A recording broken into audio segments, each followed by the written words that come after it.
آپ صلی اللہ علیہ وآلہ وسلم نے فرمایا، جب کوئی آدمی حق کو دیکھ لے، اس کو جان لے اور اس کو سن لے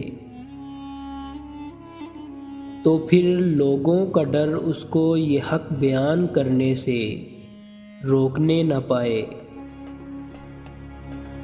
پس بے شک حق بیان کرنے سے یا عظیم چیز کی نصیحت کرنے سے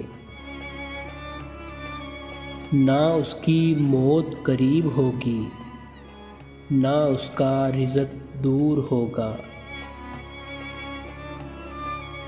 آپ صلی اللہ علیہ وآلہ وسلم نے فرمایا، اللہ اس شخص کے چہرے کو تر و تازہ رکھے جو میری بات سن کر دوسروں تک پہنچائے۔ آپ لوگوں سے گزارش ہے کہ میرے چینل کو سبسکرائب کریں تاکہ آنے والی ہر اسلامی ویڈیو سب سے پہلے آپ کو ملے۔